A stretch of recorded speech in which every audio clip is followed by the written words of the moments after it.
You mentioned as mistreating our spine. What what are some of the, apart from the texting and bending to watch our phones, what are some of the things that we do to mistreat our spine?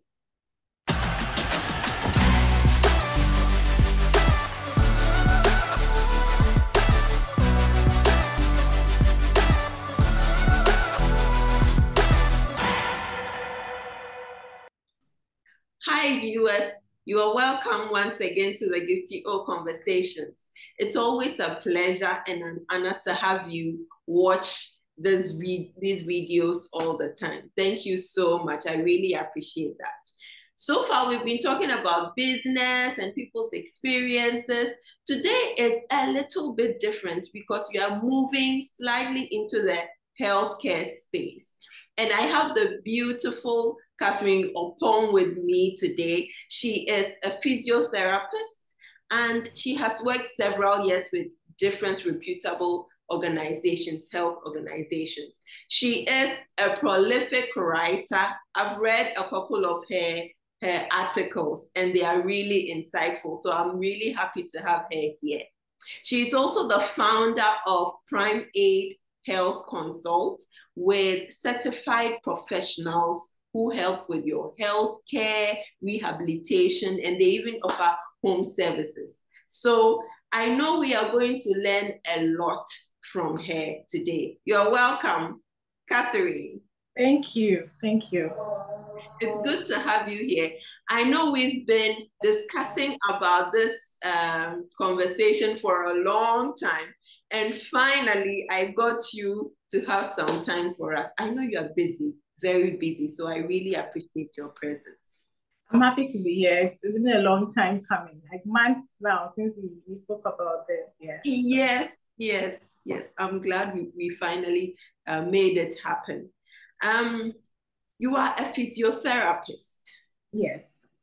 And I know you are also a certified orthopedic manual therapist. Yeah. Yes.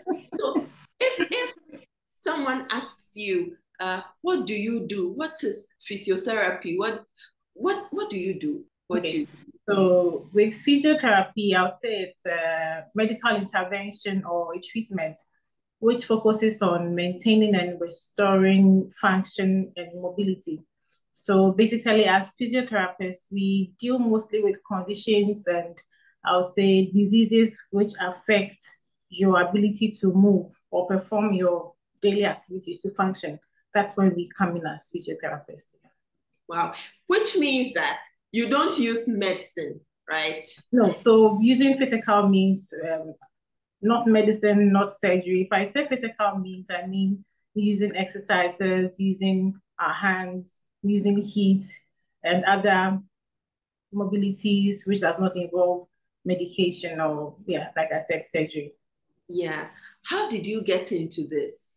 When did your journey start? I think back years back. Okay, so I think growing up, I didn't know about physiotherapy, but I was always interested in being in the health sector. So it was when I was about to take, how do you call it? If I was about to say choose my school, that's in JSS. When it was time to buy the forms for tertiary, yes. Yeah. Yeah. Apart from medicine, you know, when you're in school, you want to go into health. Basically, most people talk about medicine, but I decided to look up at other aspects I could go into. So when I checked for Legon, I think I saw it under allied health professionals. So apart from medicine, there were other things that I found physiotherapy to be part of. I didn't know about it. I saw physiotherapy, I saw radiography, I saw medical laboratory sciences and dietetics. So I decided to look up all these and what they were about. Looking at physiotherapy, I sort of connected with that one more, almost, compared to the rest of them, because I saw that it helps to relieve people of their pain, help stroke patients recover, and I I'm more interested in that aspect. I love to help people. I love to see people get better. I felt that area would suit me better. So I decided to go into physiotherapy. Yeah. So hanging on getting into Legon, how was learning physiotherapy like? You asked a question, one word just came to my mind, that's difficult. I don't want to focus on the negatives because nothing comes easy, you know. Difficult for me, I would say, with regards to the studies, and especially the fact that as allied health students, we did not have the chance to enjoy the vacations like the other students did. Calendar was such that we only had about 2 weeks or 3 weeks break after every semester. You see your friends going home to enjoy the break. And then when you go home, they're about to come to school and you have just 2 weeks home. So it was always like you're on the move. You have to study, you have to study, you have to study. But apart from the difficult aspects, it was also interesting, especially getting to know conditions physiotherapists can treat, having hands-on during our clinical sessions with some hospitals. You treat a patient today, do something small as a student. The next day you go and the patient is so happy. Thank you. I couldn't move my neck. Today I'm doing this. I'm so grateful. You know, we felt like a magician, and it made me feel like, okay, yes, let's see what this has for me. You know, just as a student, I'm doing so much for people already, and I can't wait to be a full physiotherapist and get to help people more. So that part of it was quite interesting. Yeah. Now that you have some experience in physiotherapy, what do you think what are your views on what people think about physiotherapy? Like in Ghana in particular, the people you meet and interact with, what are the normal ideas they have about physiotherapy? I would say over the years it's gotten better. Because as a student, when you tell someone you're a physiotherapist, the only thing they talk about is massage. It's still there. That notion is still there that physiotherapy is all about massage. But with the few years of experience I've had, you meet some people, they mention physio, and instead of saying the massage that they usually say, or in addition to the massage, they would actually add something like, oh, I'm having neck pain, I'm having back pain, can you help? So that gives me some hope that people are getting to understand that physio is not only massage, or physio is not massage, but we also help people relieve their pain. So now I think the perception is getting better. People don't know everything we do, but for the pain aspects, it's becoming better, especially for most Ghanaians. They know that physios help with the pain. It's just other conditions that they are not so familiar with that physio can help. Yeah. Yeah, dwelling on that point, I also have the same impression that, oh, if someone has an injury and they can't get up, you say, oh, you can see the physiotherapist, they can't walk, or they have stroke, as you mentioned. But apart from pain, is there any other thing that you think people should know that physiotherapists can also help with? Yes. So looking at injuries like giving burns, we are involved in the treatment of burn injuries. When someone has a burn and they are admitted, we also come in to help with some movements of their joints to promote their function, like I mentioned earlier on. Yeah. In children, in kids, we say pediatrics. Some children are born unable to lift up an arm. It's called Erb's palsy. Apart from that, cerebral palsy, autism, other childhood conditions that involve the brain function. We also come in that aspect to help. I know with regards to sports, because people see them run on the field, some people know about sports physiotherapy, yes.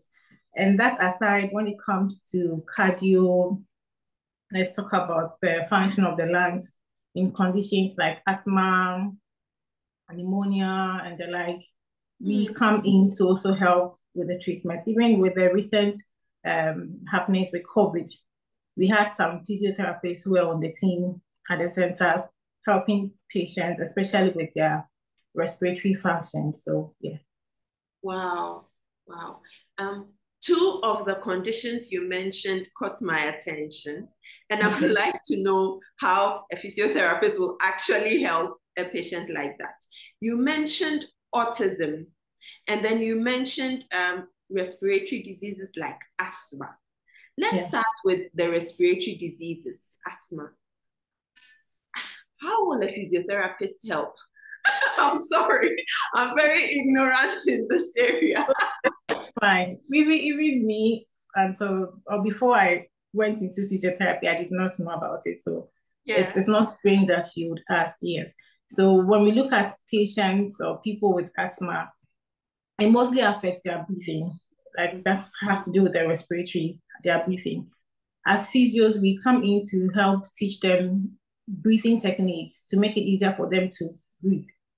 That aside, we have another area of physiotherapy, or let's say the treatment we call chest physiotherapy, where we do certain things to help relax the chest muscles and also to improve the secretions or to clear the secretions in the lung that is causing the tightness and making it difficult for the person to breathe. So physio is not curing the asthma. Asthma actually has no cure, but we are helping with the treatment or the management of it. So that if you know how to breathe better, you can even prevent the occurrence or the severity of the attacks when it comes in. Yes, so that's how physiotherapy helps with asthma and all the other respiratory disorders. Wow. Wow. So something as simple as knowing a good breathing technique can help lessen asthma and or even reduce the probability of it occurring, right? The effect of it, yes. So if you have an attack and then you don't know what to do, maybe you would want to gasp for air. But if you remember a breathing technique, especially we use the deep breathing techniques with regards to this, if you remember that and you have learned how to do it properly, it would help you take in more air than to be gasping and have let's say the severity will be more than someone who knows about it. If you know about it, you can lessen the severity when it comes on. Wow. In your opinion, do you think a lot of parents who have asthmatic children or even adults who have asthma, do you think they know about this? Is it like public knowledge that people usually know about? I don't think people usually know about. In fact, these are some of the reasons why I went into writing. Because I realized that yes, most people know about, especially the massage, like I said before. I was like, that's not what we do. Massage is just like a fraction, just a little tiny bit of what we do as physios. So I decided to start writing to help educate people about the other things we do, because physiotherapy is vast. It has a lot of areas we help people with. But if you just limit us into that massage bottle, you don't make good use of us. You know, so I don't think most people know about a lot of things we can help with here.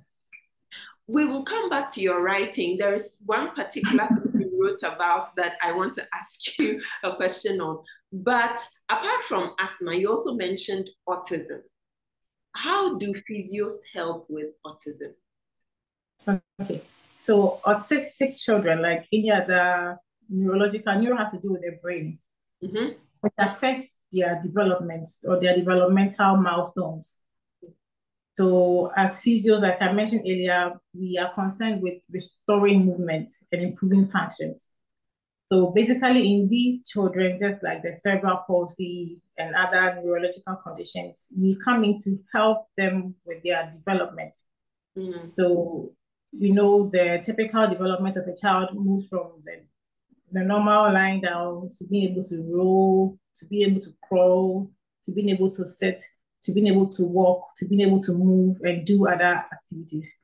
So that is how we come in to help children with autism or the other neurological conditions who have delayed milestones or unable to do the thing they're supposed to do at their age. We just take them through and help them along their learning years. So, Catherine, do I just walk in to see a physiotherapist, or do I need a referral from a general practitioner to be able to see a physiotherapist?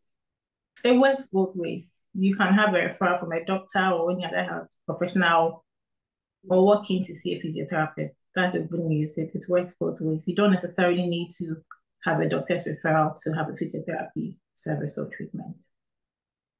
Thank you for that. Of late, I have been experiencing some shoulder, neck, and back pains. When I was younger, right now I'm older. Oh, the 30th floor. When I was younger, I could sit for hours with my computer programming, and I feel a little pain in my neck. I'll just lie down, get up the next day, and it's okay. But right now, it's difficult. I read something you wrote about neck pain, and you said that texting may have an effect on it. Yeah. Yes, an effect on neck pain. Can you explain that? Gladly. Okay. So when it comes to the neck or the spine, you mentioned right now that growing up, you're able to do certain things you can't do now. Yeah. That's because over the years, we do certain habits that affects the functions or the strength of the spine and the muscles around the neck. That aside, as we age too, things in our bones are not the same because there's some wear and tear that happens. That is a natural occurrence with age. Apart from the fact that we ourselves are culprit of maltreating the spine sometimes, naturally aging also plays a role in this. So now with regards to the testing, that forms part of the behavioral aspect. Yeah. I mentioned the fact that most of the time we test and we have our neck bent down. Yeah. You know, like that. Yeah. For minutes, sometimes hours, depending on what you are doing with the phone. These days with social media and everything, you can spend hours scrolling through all these platforms and you have your neck bent down. That would mean that you have kept your neck in that position for a long period. Yeah. Then over time, you are going to cause a slight shift or tilt in any of the bones there. That aside, your muscles that is supporting your neck too, bending like that put a strain on the muscles. They are trying to help keep your spine in check, or let's say in shape. And then gradually every day you are doing this, you are bending, you are bending, you are bending. You're going to put a lot of strain in the muscles. And then with time, you realize that when you move your neck or you try to bend, you feel a sharp pain, or you have difficulty taking your neck back from the bent position to being upright. Yes. So apart from the phones, even with the computers, especially with what you are doing now, you're going to spend time on the computer. Yes. So that also affects the neck a lot. The prolonged hours of sitting or using the muscles in a particular way, it's like a repetitive injury. You do it over time, you do it every day, and then the stress keeps piling up. So then over time, it becomes like a chronic thing that we find difficult to deal with. Yeah. You mentioned us mistreating our spine. What what are some of the, apart from the texting and bending to watch our phones, what are some of the things that we do to mistreat our spine? Prolonged sitting. That is the number one. Which... Hey, Catherine, me, I have to sit down like 10 hours a day. Oh. So you see, you know you have to sit down for 10 hours a day, but you don't have to sit down continuously for those hours. You understand? It is good to give yourself periodic breaks just to take a walk around and ease the stress on the spine. Especially in Accra, or let's say in Ghana, these days traffic systems are very bad. Yeah. So apart from the fact that you have to sit for long at work, on your way to and from work, you still end up sitting a lot. So you can imagine at the end of the day, the kind of stress you have put on your spine or your neck muscles, neck and back muscles are like, when you get back home we settle back to either use our phones again, sitting, or to watch television sitting. So then it looks like your whole day you are constantly putting pressure on your spine, which is why I say you maltreat the spine. You're not giving it enough time to rest a little bit. Okay. That aside, our posture. So I'm sitting well now. I know I'm also a corporate because sometimes we all want to just slouch. Yeah. You know, we feel like it's relaxing, but it's actually not relaxing the back. You're putting more stress when you do that. Sometimes we tend to lean forward, especially when you're working on the computer and the adjustment is not right. You end up leaning forward, taking your back away from the backrest the chair comes with to lean forward. Even with driving, people still end up slouching in or reclining into the seat, taking their back away from the support. Or still, women like to mostly hug the steering wheel, moving away from that. And then we have our guys and our young men also leaning back to cruise, you know. So all these are bad habits. The worst is also a sleeping posture. After going through all the stress during the day, we come back to our beds and we still don't sleep right. We don't use our pillows right. We don't use the right positions, and we end up increasing the stress on the spine. So like I said, apart from the aging bits, gradually we also do tend to maltreat the back. So these are ways we end up maltreating our spine. Catherine, about sleeping posture. I don't mind if you do like 15 minutes on sleeping elbow, because there are times, you wake up with a stiff neck. You just wake up and you can't turn your neck. What is proper sleeping posture? How should we use our pillows? What should our beds be like? Okay. So with regards to the proper sleeping posture, everything has to do with the spine. With the proper posture is to maintain the curves the spine comes with. The back is not entirely, or let's say your spine is not entirely straight. It looks straight when I'm looking at you this way, like that. If you are facing a wall, I'm looking at you, it's a straight line. But then on the side, you can realize that the neck part goes in slightly a bit, it's not all straight, it's not all stiff. And then your lower back too has a curve. Then midway, there's this outward protrusion a little bit there. So it comes in a shape like this.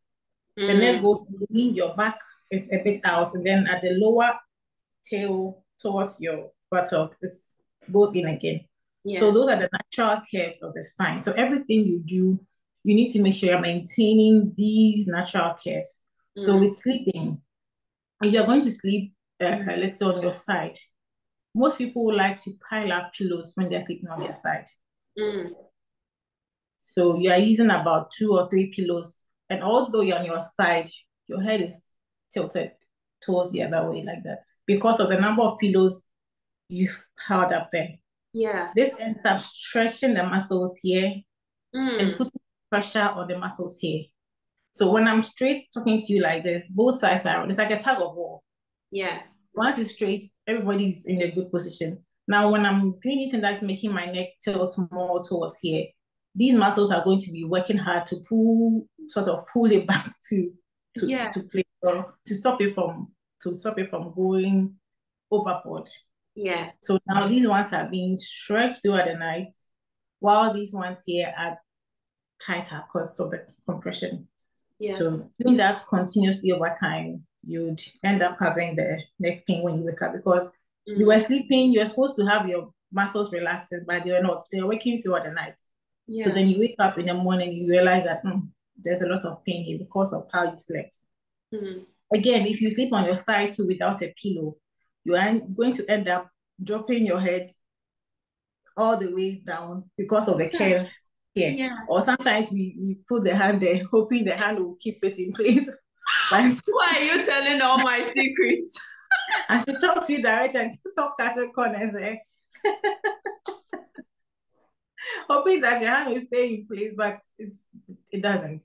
Even sleeping on your hand also puts pressure on the nerves and everything around it. So you need a pillow. I think a pillow which is just enough to fill up this space here, such that when you sleep on the pillow, you still have sort of like a flat.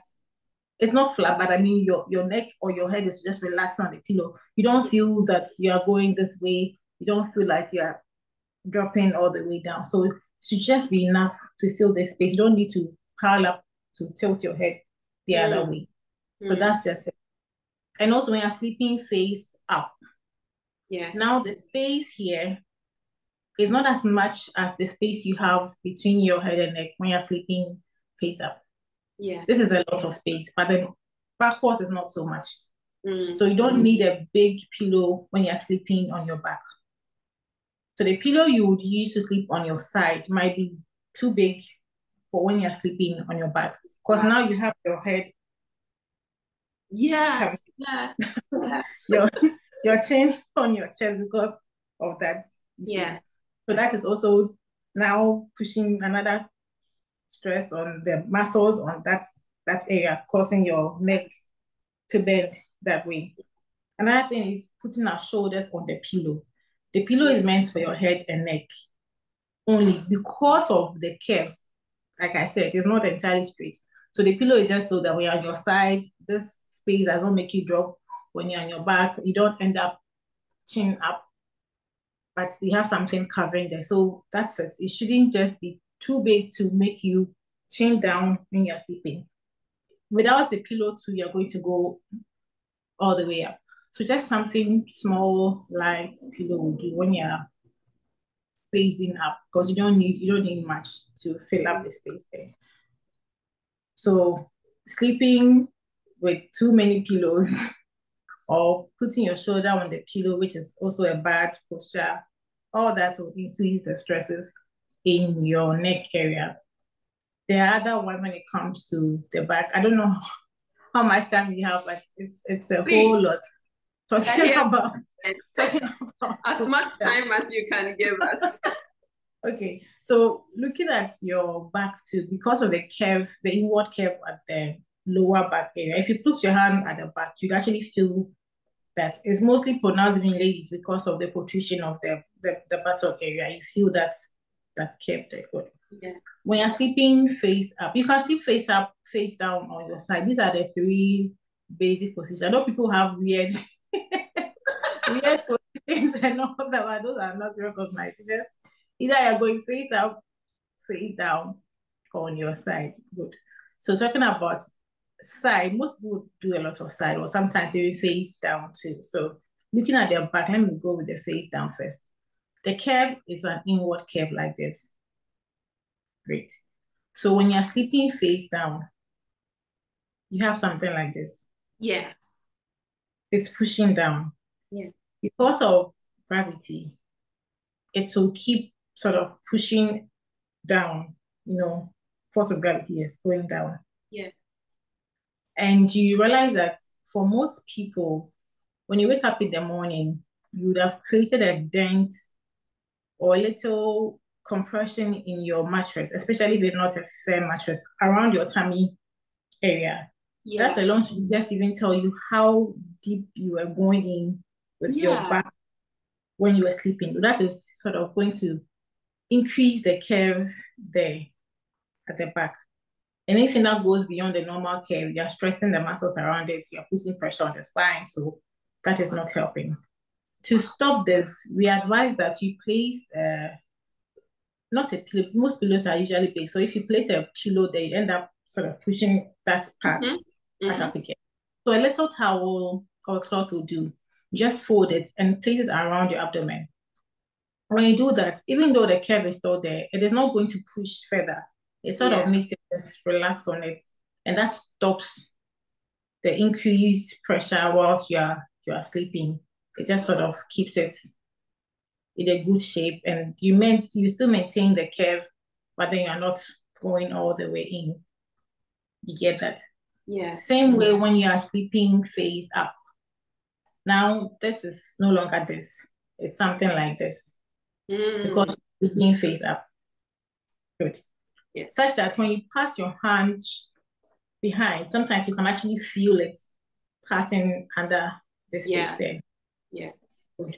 That also creates a lot of pressure around the back. When you bend your knees, sleeping face up like that, it sort of flattens the curve a little bit or reduces the pressure there. But you can't keep your knees bent throughout your sleep, just like with the hand. Yeah. Your legs are all over the place. So we advise that you place a pillow under your knees.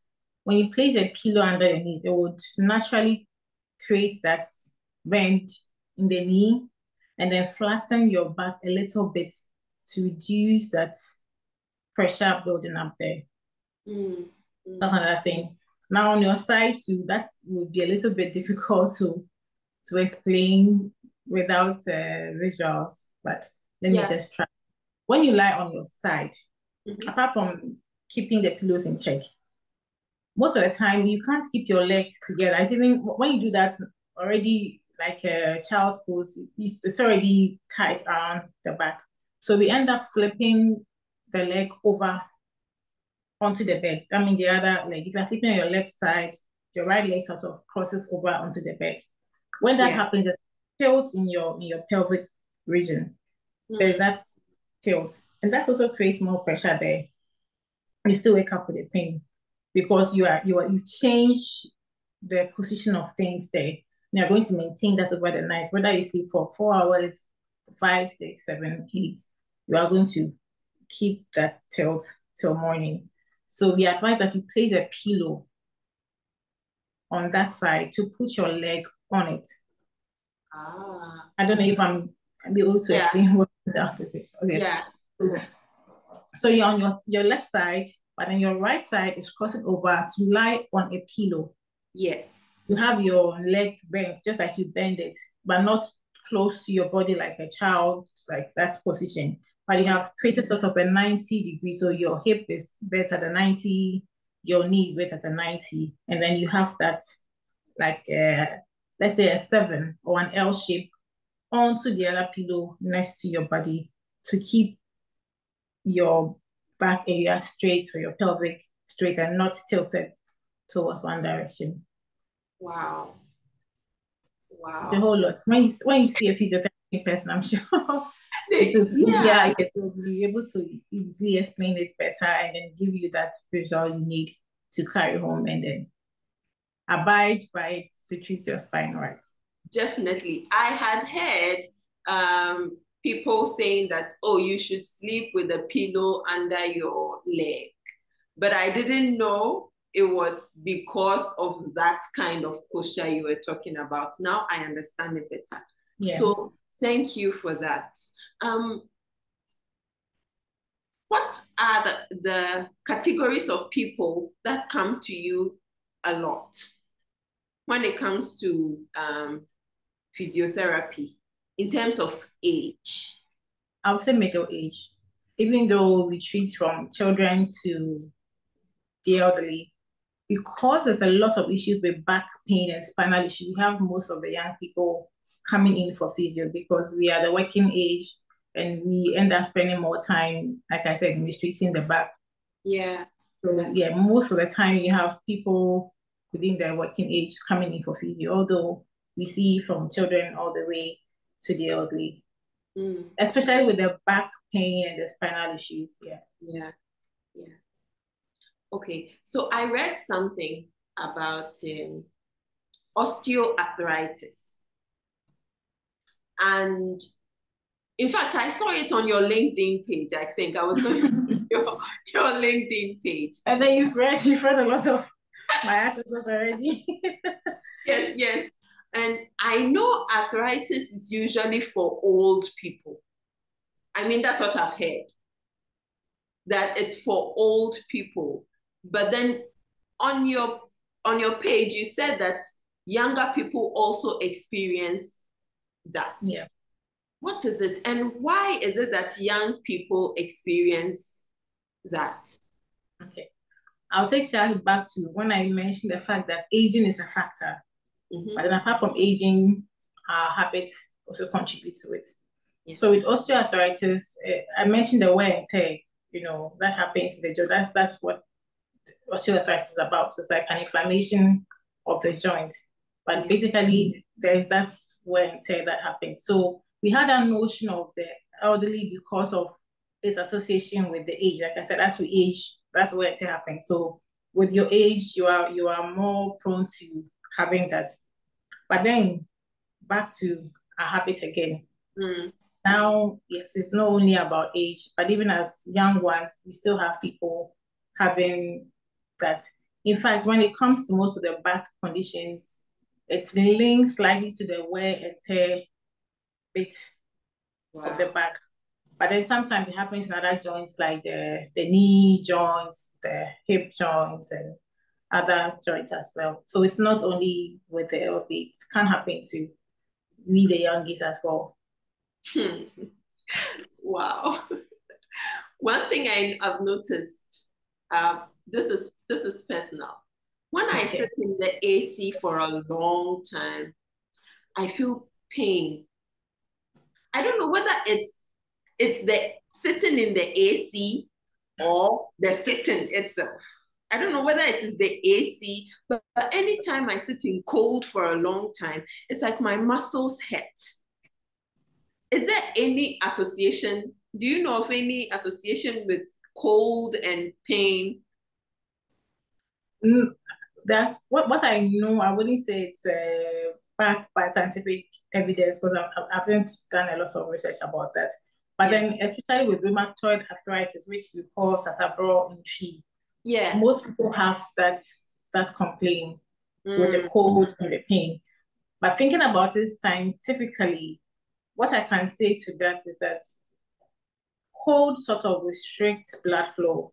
Cold constricts the blood vessels. Heat opens up. So thinking about it in that, even with the muscles, when there's heat, there's a relaxation. When there's cold, there's a bit of a contraction or let's say constriction.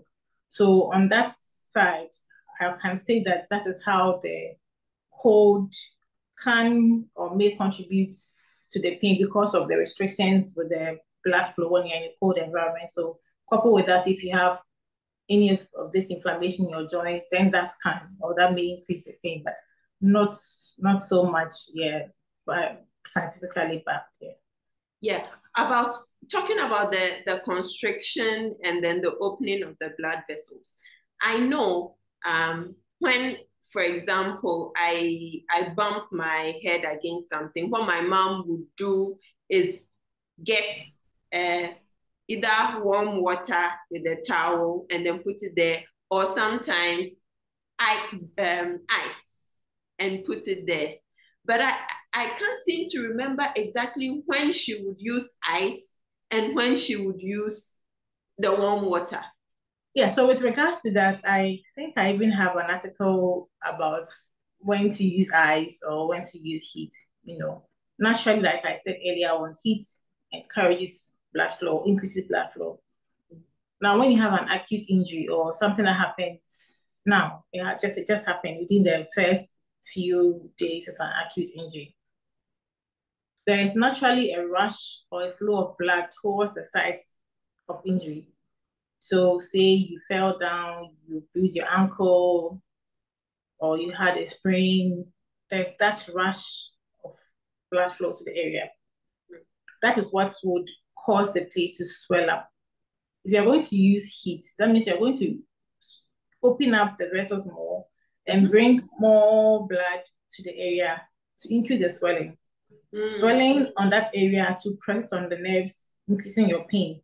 So when you have an immediate injury, heat is not advised because it's going to sort of prolong the healing process. The blood is good. They have some things that will help with the injury or to help. The body has its own way of healing itself, but we don't want it in excess at that moment. So using the ice sort of constricts your blood vessels, reducing the blood flow, and to control that swelling happening there. Apart from that, ice also helps with pain relief because it will numb the area and then you wouldn't feel a lot of pain as compared to when there's no ice on it. Heat also does pain relief, But just because we don't want an increase in blood flow on the site of injury at that moment, we don't advise that you use heat because it's going to prolong the healing process. So right after you sprain your ankle, right after you hit your head against the wall, anything, the best thing to do at that moment is to use ice. Mm-hmm. Then after 2 or 3 days, you can switch up to the heat because now the swelling has gone down, the healing is taking place. Now you need more blood to even relax the area too, because the muscles need to also be relaxed. When the muscles are all tight, it tense up, it increases the pain. So after the 2 or 3 days, now you can bring in the heat to do all this good stuff to promote the healing. But at the instance of the injury, we don't use heat because you realize that back then there were times when you sprain an ankle, especially your wrist, they'll take you to to boil water and to press and press. I actually had that personal experience. It's got swollen. It will get better over time, but the swell sort of becomes way more. It gets swollen. It's very painful. They're pressing hard, trying to squeeze everything out, and it's so painful. But naturally, because the body will heal, we don't realize that that was even making things worse for us because eventually it got better. Yeah. So we don't realize that all those things were not so good for us. But if you start with the ice, although there's pain, it would help reduce the pain, like I said, numb the area, reduce the swelling, and then gradually you can progress to using the heat, but not when the injury happens. But compared to, that's like I said, acute injury. When you have a chronic pain, like your neck pain like this, it's not acute. It's been building up over time. So I mentioned that there's usually a stress on one part, there's the contraction or tightness on the other side. That you can use heat because it is not an immediate injury. It's a chronic one. It's been there for some time now. The muscles are tighter. They need that relaxation, instant relaxation. They need that flow of blood to help clear anything that is built up in the area. So that you can start using heat right away. You don't need to go back to starting with ice. Okay. Thank you for that. I can't talk to a physiotherapist without talking about massage. So,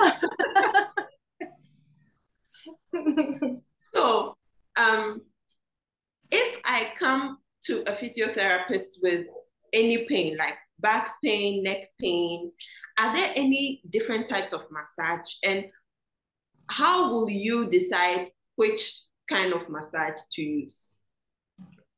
So about that, I was actually hoping you ask for the type of treatment, when to know what treatment modality to use, because massage is just part of the treatment.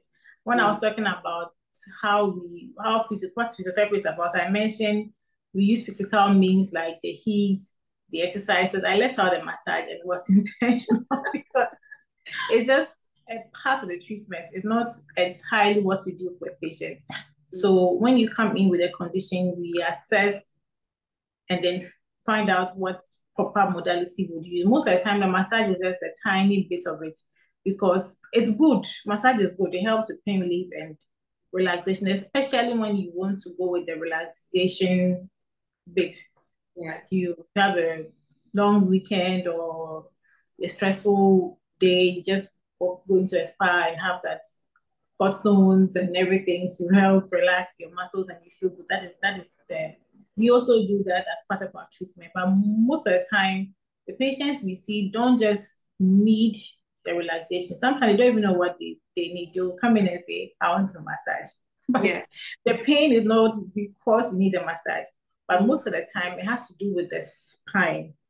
And the spinal injuries, you don't just massage the muscles to deal with it. Sometimes you have to even do manual therapy, which is what you saw on my profile with the manual therapy bit. You need to go in to adjust the bones to relieve certain tightness, to improve the movement of the bones and the joints. Sometimes the pain or the movement difficulty the patient is having is because there is some restrictions somewhere along the spine.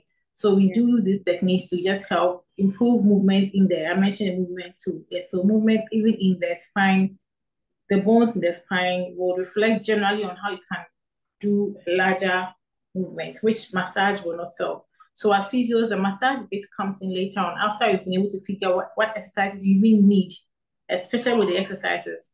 And like the posture bit I mentioned, all these things are more important, or they have a larger effect on the pain than the massage. If I just give you a massage, then you go back to your bad habits of sitting or not exercising to strengthen your muscles, you will not have the benefits we want you to have, especially tackling the pain from the source, which is mostly with the spine. We need to find out what is happening in the spine. Sometimes even a nerve being compressed along the spine, shooting pain anywhere down your legs or into your arms. And all these things are mostly done with the manual therapy, the exercises, rather than the massage.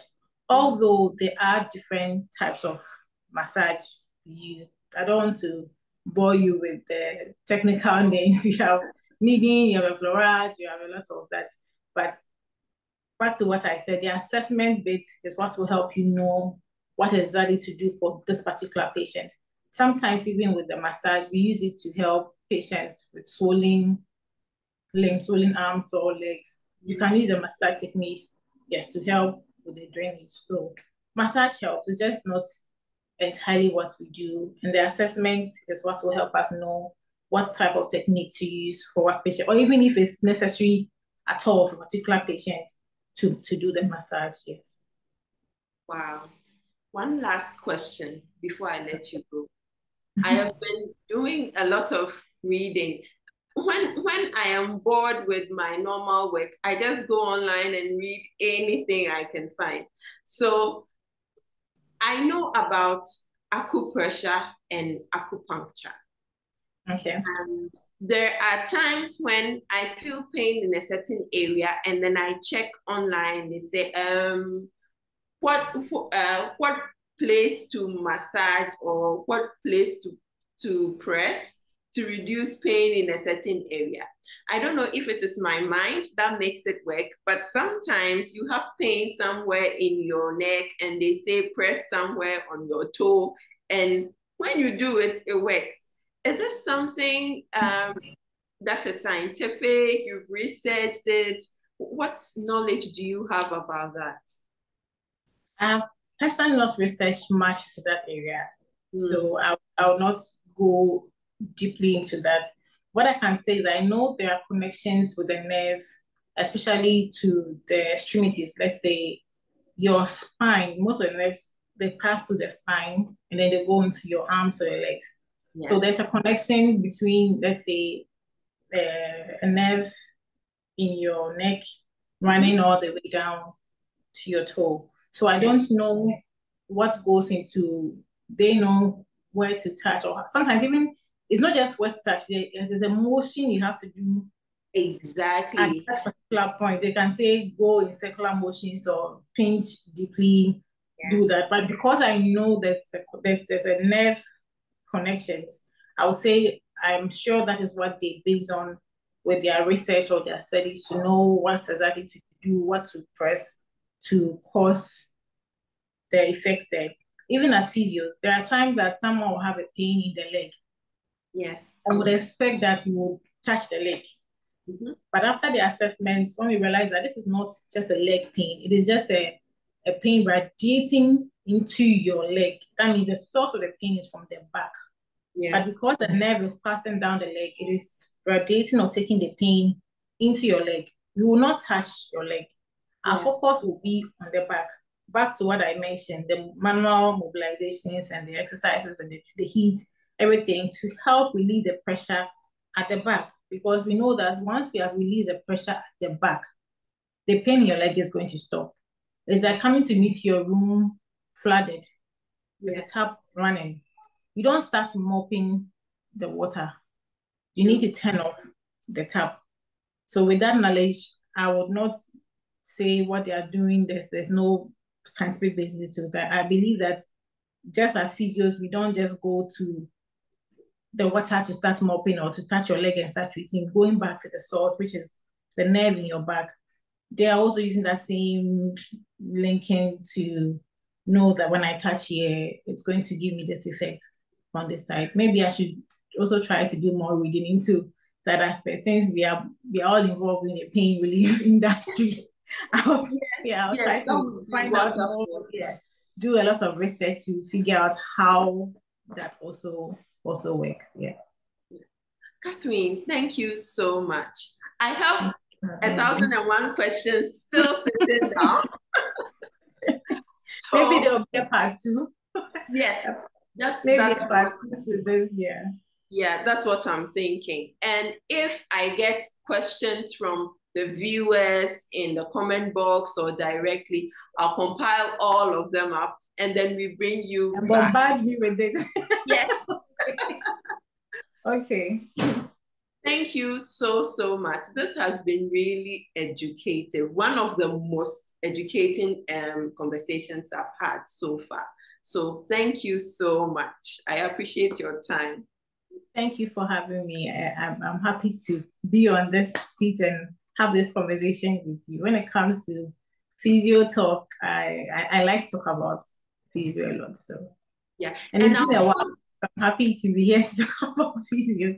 Yes, and I will put probably your LinkedIn profile in the description so that in case someone wants to reach out directly, they can do that as well. That's fine with me. Yeah. All right. Thank you so much. I'll see you when I see you. Yeah, when I see you. All right, bye-bye. If you enjoyed this video, please hit the subscribe button, like the video, and click the notification bell to be notified of our next video. Until then, please make sure you have at least one good conversation this week.